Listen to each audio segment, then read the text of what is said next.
ሰላም ጤና ይስጥልን የተወደዳችሁ የቻናላችን ቤተሰቦች እንደምን ቆያችሁ በቅድሚያ አርዕስተ ዜና በአማራ ሰሜን ጎጃም ዞን ህፃናትን ጨምሮ ከ40 በላይ ንጹሃን ዜጎች በመንግስት የጸጥታ ኃይሎች ተገደሉ በኦሮሚያ ክልል ሆሩ ጉዱሩ ወለጋ ዞን አቤ ዶንግሮ አውራጃ ቱሉ ሞቲ በተባለ ቀበሌ በተፈጸመው ጥቃት ከ20 በላይ ሰዎች መሞታቸውን ባለስልጣናትና ነዋሪዎች ገለጹ አሜሪካ ፊቷን ከህዋት እያዞረች ነው የሻቢያ ወያኔ ጥምረት የእኛ ቅጀት ወይስ እውነት በ2024 ኢትዮጵያ ውስጥ የፕሬስ ነፃነት ስጋት እየጨመረ በነበረበት ወቅት 43 ጋዜጠኞች ታስረዋል ታግተዋል ሲሉ ፕሬስ ሪፖርቱን አረጋግጠዋል ውድ የቻናላችን ቤተሰቦች አብራችሁ ስትቆዩ እነዚህን መረጃዎች ዝርዝሩን እንቃኛቸዋለን ሐሳብ አስተያየታችሁን በኮሜንት እያሳወቃችሁን ቪዲዮ ላይክ በማድረግ እንጀምር ወደ መረጃው በአማራ ክልል ሰሜን ጎጃም ዞን ሜጫ ወረዳ ብርቃ ከተማና አካባቢው በሰንቃ አርሴማና ፊጣ በተባለ ቦታ ከ40 በላይ ንጹሃን ዜጎች ተገድለዋል ነዋሪዎቹ ለአዲስ ስታንዳርድ እንደተናገሩት ጥቃቱ የተፈጸመው በመንግስት የጸጥታ ኃይሎች ከቤት ወደ ቤት የሚደረግ ፍተሻና በመንገድ ላይ ነው ለደህንነታቸው ሲባል ስማቸው እንዳይገለጽ የጠየቁ አንድ የከተማዋ ነዋሪ ግድያው የጀመረው ከጠዋቱ 2 ሰዓት ሲሆን ከጠዋቱ ጀምሮ ከተሰማ የተኩስ ልውውጥ በኋላ ነው ብለዋል ግጭቱን በመከላከያ ሰራዊትና በጸረ ውከት ኃይሎች መካከል መከሰቱን ገልጸዋል ተኩሱ ካቆመ በኋላ የመንግስት የጸጥታ ኃይሎች በከተማዋ የተለያዩ አካባቢዎች እየተዘዋወሩ ያገኙትን ይገድላሉ ብለዋል ግድያው የጀመረው በብርቃ ከተማ በምስራቃዊ ክፍል ሲሆን ወደ ምዕራብ አቅጣጫ በመቀጠል አታሪ በሚባል ተራራ ደረሰ እንደዚሁ ነዋሪ ገለጻ የመጀመሪያ ግጭት ከከተማዋ በምስራቅ 2 ኪሎ ሜትር ርቀት ላይ በፊታ ሚካኤል ቤተክርስቲያን ተቀስቅሷል ብለዋል የቤተክርስቲያኑ አስተዳደር ቄስ ዋሴ ይግዛውም ጨምሮ 46 ሰላማዊ ሰዎች ተገድለዋል ብለዋል ከተገደሉት መካከል ከእህል ፋብሪካ የሚመለሱ እናቶች ቤታቸው ውስጥ ያሉ ሰዎች የአእምሮ ህሙማንና ህጻናት ይገኙበታል ብለዋል ነዋሪው ከሟቾች መካከል የደም ግፊት ያለባቸው አዛውንት አቶ ገረም ይመኑ ይገኙበታል ሲሉም አክለዋል በህክምና ክትትል ስር የነበረ ወንድሙ ቻይና ይመኑ በጥይት ተመቶ መውደቁን ሲሰማ ከቤት ወጥቶ ተገደለ ነዋሪው አክሎም የጸጥታ ኃይሎች አስክሬን ማንሳት ስለከለከሉ አስክሬኑ በማግስቱ ማክሰኞ ሚያዝያ 1 ቀን 2025 እስኪ ሰበሰብ ድረስ አደሩ አስክሬኖቹ የተገኙት በምረገነት ቀበሌ 4 ኪሎ ሜትር ርቀት ላይ በሚገኘው አታሪ የሚባል ተራራ ላይ የመከላከያ ሰራዊት ካቆመ በኋላ ነው ብለዋል የአብዛኞቹ ተጎጂዎች የቀብር ስነ ስርዓት በመድኃኔዓለም ቤተክርስቲያን በጥምረት የተፈጸመ ነው ያሉት ነዋሪው ሌሎች በየቤተክርስቲያናቸው የተቀበሩ ሲሆን ከነዚህ መካከል ሰንካ ጊዮርጊስና ቦርቦር ስላሴና ፊጣ ሚካኤልን ጨምሮ ብለዋል ሌላ ስማቸው እንዳይገለጽ የፈለጉ የከተማዋ ነዋሪ እንዳረጋገጡት መጋቢት 21 ቀን ከመራዊ ከተማ በ1 ኪሎ ሜትር ርቀት ላይ በመትገኘው ብርቃ ከተማ ዙሪያ በመከላከያ ኃይሎችና ጸረ ውከት ኃይሎች መካከል ግጭት መቀስቀሱን አረጋግጠዋል ከጠዋት ጀምሮ እስከ እኩለ ቀን ድረስ ጸረ ውከት ኃይሎች ከፋኖ ታጣቂዎች ጋር በመቀናጀት ከመከላከያ ሰራዊት ጋር ተጋጭተዋል ብለዋል እንደኚህ ነዋሪ ገለጻ ከሌሊቱ 1 ሰዓት አካባቢ የተኩስ ልውውጥ ጋብ ካለ በኋላ የመንግስት የጸጥታ ኃይሎች ወደ ከተማዋ ዘልቀው በመግባት ያገኙአቸው ሰዎች መግደል ጀመሩ እናቶች ህፃናትና የቤተክርስቲያን አስተዳዳሪ ጨምሮ ወደ 40 የሚጠጉ ሰዎች ተገድለዋል ብለዋል ቤቶች እየተከፈቱ ነበር ግድያም ተፈጽሟል ሲል ተናግሯል ነዋሪው በሚካኤልና በመድኃኔዓለም አብያተ ክርስቲያናት ከ8-12 ሰዎች በአንድ ጊዜ የተቀበሩበት የጅምላ ቀብር ተፈጽሟል አክለውም ነዋሪዎቹ በፍርሃት ተውጠው እንደሚቀሩ የተወሰኑት ደግሞ ተጨማሪ ግጭት በመፍራት ወደ አጎራባች ገጠር ቀበሌዎች ተሰደዋል ብለዋል በ2023 ክረምት በጦርነት እየታመሰ ያለው የአማራ ክልል የዜጎች ሞትና መፈናቀል እየጨመረ መጥቷል አንድነት ዘመቻ እንደገና ባገረሸው ጦርነት ተባብሷል በፌደራል ኃይሎች ወሳኝ ድል ደጋግመው ቢነገሩም ግጭቱ የከፋ ሰብአዊ ቀውስ አስከትሏል በጅምላ ግድያው መፈናቀል የምግብ እጥረትና አስፈላጊ አገልግሎቶች ላይ መስተጓጉል ታይቷል አዲስ ስታንዳርድ መጋቢት 25 ቀን 2025 እንደዘገበው በአማራ ክልል መንግስት ታጣቂዎችና በፋኖ ታጣቂዎች መካከል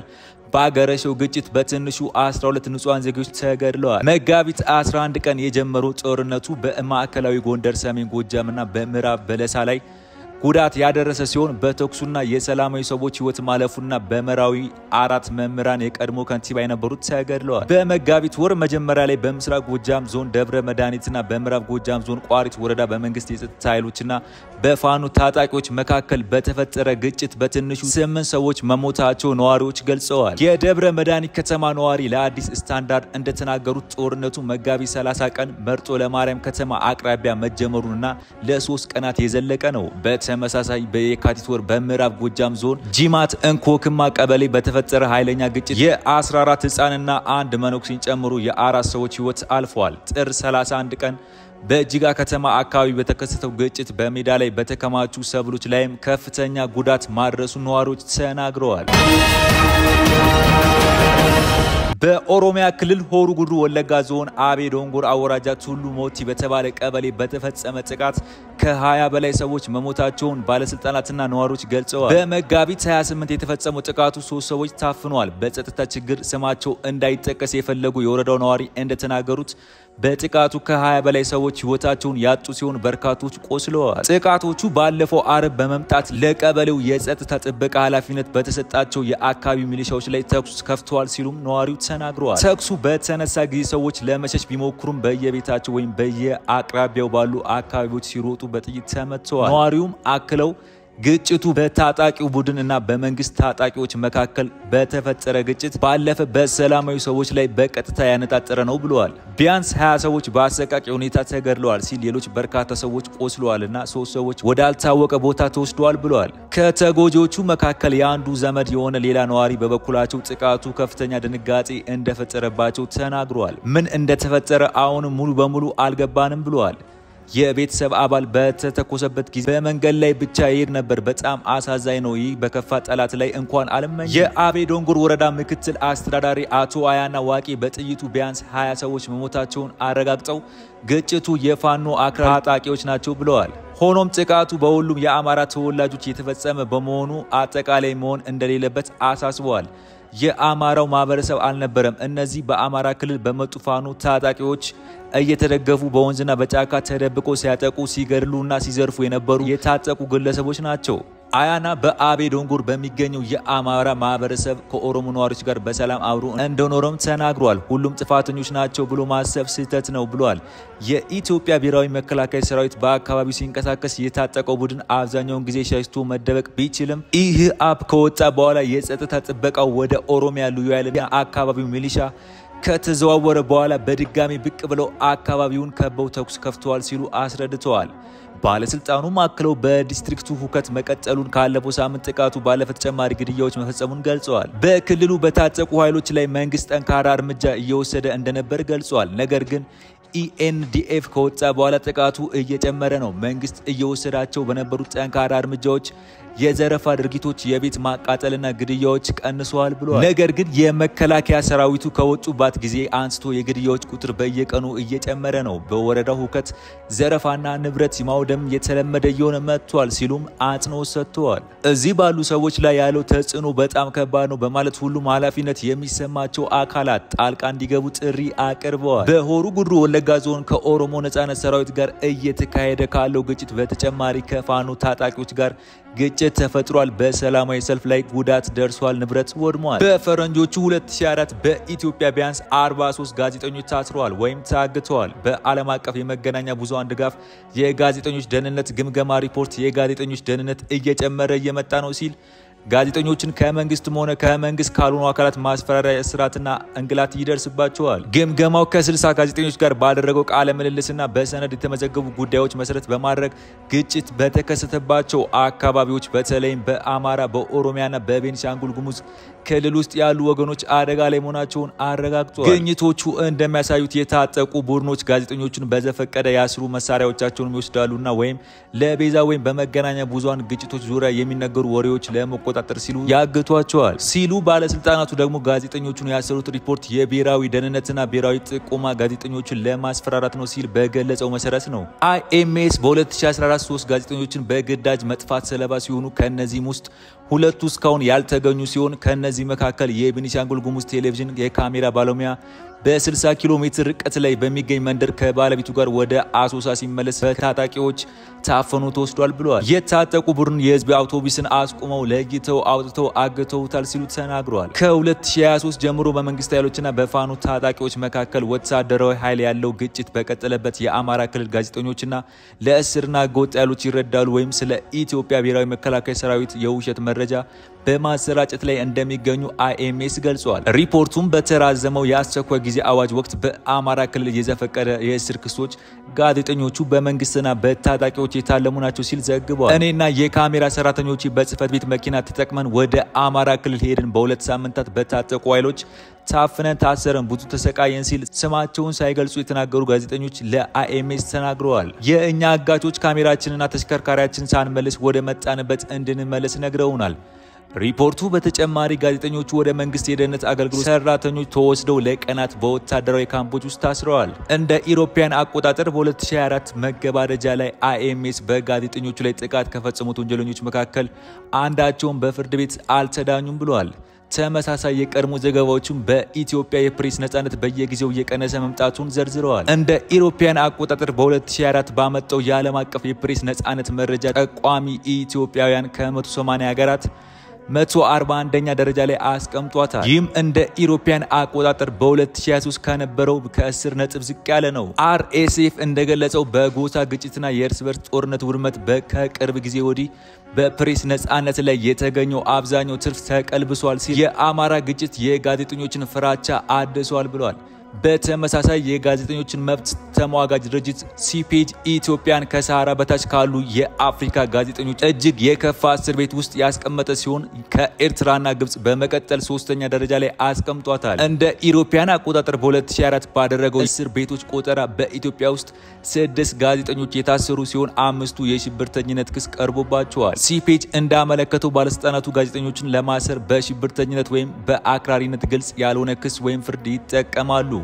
አይኤምኤስ በመጀመሪያ ለሀገር ደህንነትና ለኦንላይን የይዘት ቁጥጥር የወጡ ህጋዊ እርምጃዎች በጋዜጠኞች ላይ እየጨመረ መምጣታቸውን አስታውቋል። በጸረ ሽብርተኝነት አዋጅ፣ በወንጀል ህግ፣ በኮምፒውተር ወንጀል ህግና በጥላቻ ንግግር የሐሰት መረጃ መከላከልና ማፈን አዋጅ 7 ጋዜጠኞች 5 ወንድና 2 ሴቶች ፍርድ ቤት ቀርበዋል። ሪፖርቱ በኢትዮጵያ የመገናኛ ብዙሃን አዋጅ ቁጥር 1238/2001 ላይ ማሻሻያ ባቀረበው ሀሳብ ላይ ስጋቶች አስነስቷል። በፓርላማው የዲሞክራሲ ጉዳዮች ቋሚ ኮሚቴ እየተገመገመ ያለው የለውጥ ሐሳብ የመገናኛ ብዙሃን ህግ ዋና አንቀጾች በተለይም የህዝብ ተወካዮች ምክር ቤት የኢትዮጵያ ሚዲያ ባለስልጣን ዋና ዳይሬክተር እንዲሾም የሚደነገገው አንቀጽ 9(2) ይሻራል። የሲቪል ማህበረሰብ ድርጅቶች የቀረበው ማሻሻያ ስልጣኑን በአስፈጻሚው አካል ላይ በማሰባሰብ የመገናኛ ብዙሃን ተቆጣጣሪ አካልን ከፋፍሎ ለመቆጣጠር በር ይከፍታል ሲል ሪፖርቱ ገልጿል። ሪፖርቱም በተጨማሪ ሴት ጋዜጠኞች የሚያጋጥማቸውን ጾታ ተኮር ዛቻዎች ዘርዝሯል።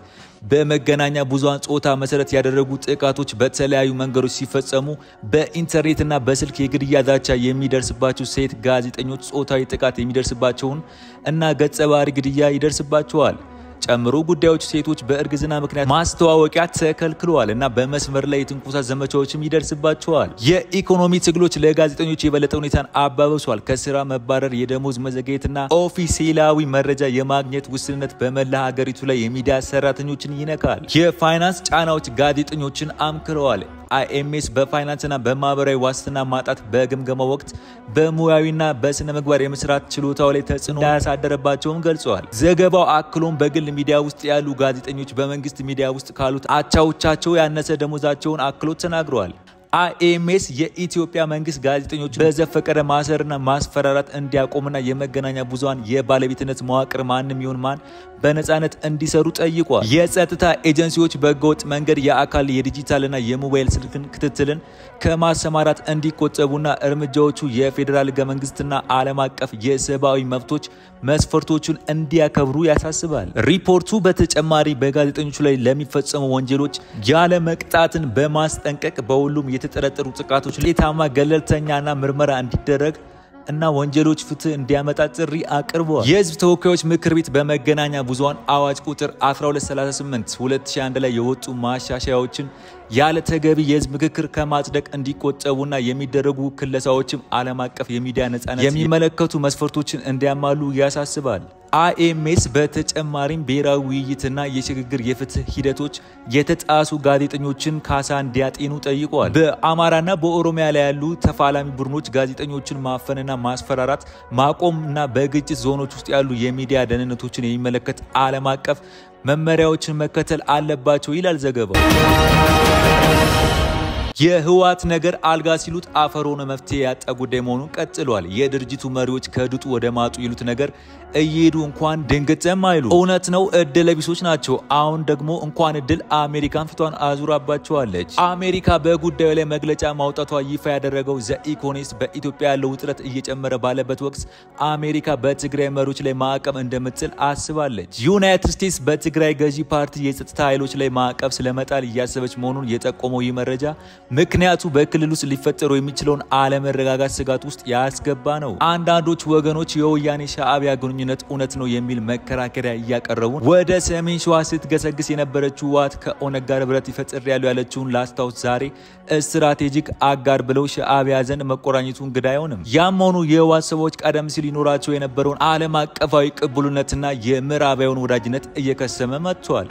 በጦርነቱ ወቅት በውጊያው የትግራይ ህዝብ ከመጥፋቱ ለመታደግ የሚደረግ ቅዱስ ጦርነት ነው ያሉ ደጋፊዎቻቸው ጭምር የስልጣን ጠመኛ ሽማግሌዎች ማለት ጀምረዋል። ያቺ የሚመኩባት አሜሪካን ብትሆን በኢትዮጵያ ሰሜናዊ ክልል ግጭት ሊያገረሹ የሚችሉ እርምጃዎችን ለመክታት በእጃችን ያሉትን የውጭ ፖሊሲዎች ለመጠቀም በቅርቡ እያሰብን ነው የሚለውን ጽኑ አቋም ገልጻለች። ተራሮቹን ያንቀጠቀጡትና ሞንጆሪኖ ከሻዕቢያ ይቀናጁ እንጂ ዓለምን ድል አድራጊ ኃይል ነን ብለው ስለሚያምኑ ማስጠንቀቂያውን ከመጤፍ አይቆጥሩት ይሆናል። ያም ሆነ ቀድሞ የፕሪቶሪያ አጀንዳ ትልቅ ጉዳይ ሆኖ ይፈጸም በሚል ይነሳ የነበረው ግርግር ተፈናቃይን ወደ ቀዬው በመለስ ከታጣቂ ትጥቅ ማራገፍ እኩል ሲሆን ጉዳዩን አደበዘዙት። ቀጠሉና ጊዜያዊ አስተዳደርን ያሉት መልሶ አይን ላፈር በሚል ነገር ገጠሙት። ያ ነገር ውሎ አድሮ ርዕስ መስተዳደር ተብሎ በጊዜያዊነት የተሾሙት የቀድሞ ህወሓት አንደበት መጀመሪያ ከመቀሌ ቀጥሎ ከአዲስ አበባ አሰደደ። ዳር ቆሞ ይህንን ሁሉ ስትመለከት የነበረችው አሜሪካ መጋቢት ወር የትግራይ መከላከያ ሰራዊት ፈጽሟል የተባለውን መፈንቅለ መንግስት ተከትሎ በኢትዮጵያና በኤርትራ መካከል ዳግም ግጭት እንዳይፈጠር ስጋት ፈጥሮብኛል ብላ ፊቷን አጥቁራለች። ዘ ኢኮኖሚስት በጉዳዩ ዙሪያ ያወጣው ዘገባ እንደሚነግረን የአሜሪካ መንግስት በትግራይ አመራር ውስጥ ያሉ ጠንካራ አጀንዳዎች የአብይን አስተዳደር መገልበጥ ከኤርትራ ጋር ህብረት ለመፍጠር እንደፈለጉ ያምናል ብለው ጉዳዩን አፍርጠውታል። በቅርቡ በአማራ ክልል የተከሰተውን ዘመቻ አንድነት ተከትሎ የፌደራል መንግስት ምግባይ በተባለ የትነግ ጄኔራል የተመራ ዘመቻ ነው በሚል መግለጫ አውጥቶ ነበር። ከትናንት በስቲያ ደግሞ ከፋኖ ጦር መሪዎች አንዱ ጄኔራል ተፈራ ማሞ ከሻዕቢያም ሆነ ከወያኔ ጋር በጋራ ልንሰራ እንችላለን የሚል መግለጫ ሰጥተው ነበር። የፌደራል መንግስቱ የትግራይ ክልል ጊዜያዊ አስተዳደር ላይ የተፈጠረውን ትርምስ ተከትሎ መሆን አለባቸው ያላቸውን አቅጣጫዎች አስቀምጦ ነበር። ሙሉ በሙሉ ህወሓት የያዘቻቸውን የክልሉን ስልጣን አልጸግባይ ተረቱ ወደ 50 በመቶ ወረዳ ቀሪውን 50 በመቶ ብልጽግና ክልሎች የትግራይ ፖለቲካ ኃይሎች ጋር እንዲጋራ ወስኗል። አሁን ያለው የትግራይ ነባራዊ ሁኔታ የቀድሞ የህወሓት መሪዎች ድርጊት ብዙዎች ስጋት ውስጥ ከቷል። አሜሪካም የማምነውን ትነግ መጠርጠር ጀምሮ ያለው አይነት መግለጫ አውጥታለች። መግለጫው ማስፈራሪያውም ጭምር ነው። አሜሪካ ያቀረበችውን ክስ የህወሓት ሊቀመንበር ዶክተር ደብረጽዮን ገብረ ሚካኤል እና ሌሎች በርካታ የፓርቲው አመራሮች አስተባብለውታል። ያም ሆነ ለህወሓት የቀረበላትን የእድል ዘመን ፍጻሜ ላይ መድረሱን ግን የሚነግረን እውነት አለ። ውድ የቻናላችን ቤተሰቦች ለሰዓቱ ያዝናቸው መረጃ እነዚህ ነበሩ። በሌላ መረጃ እስከምንገናኝ ቸር ያቆየን።